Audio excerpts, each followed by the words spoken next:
Satu masuk.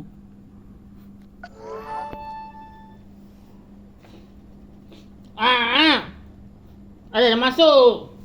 Lagi dapat.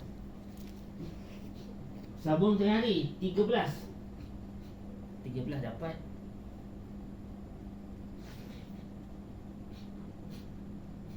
Tiga belas 10. 3.10.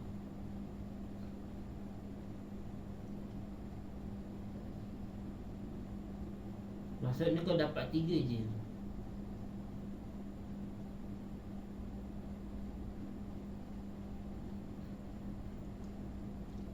Kan banyak terlepas. Banyak. Ada 10. Aku rasa mesin tu tak boleh mesin. Sebab kan pisau dia dah tersangkut. Mata pisau tu dah tersangkut dekat tu. Besi tu mana boleh pusing. Dia dah tak boleh pusing dah.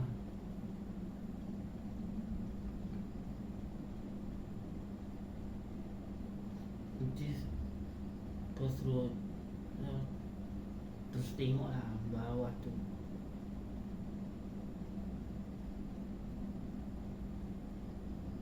Tonggengkan tengok. Tonggengkan tengok dapur bawahnya tu. Bawahnya yang kena. Tak tahu macam mana tak boleh tanggal.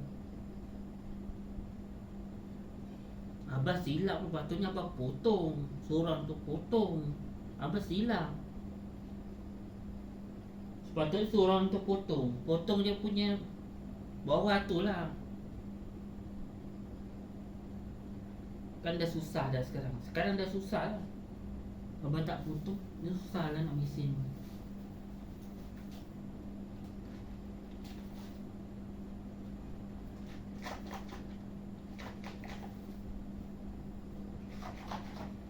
Elok-elok kan dah boleh mesin, belah tak boleh mesin terus. Elok boleh mesin, dah tak boleh mesin lah. Dia semalam, dia hari tu kau dah mesin.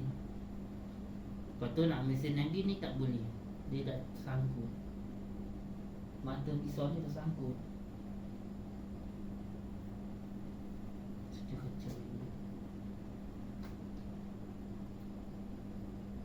Rasanya macam cukup dia boleh ni.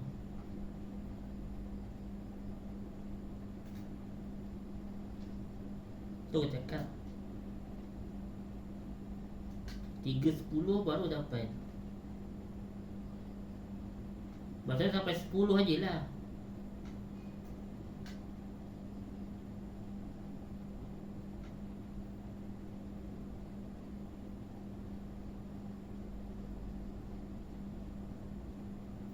Kan 1, 2, 3, 4, 5, 6, 7, 8, 9, 10 kan.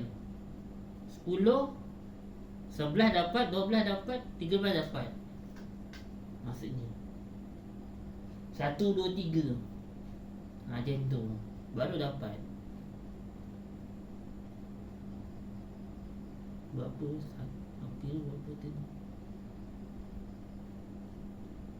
13 jam atau 14 jam baru dapat.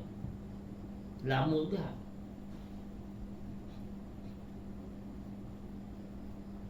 Selalu akhir yang dapat.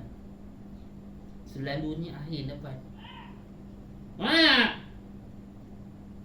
Macam paling belakang. Dah masuk. Dah masuk.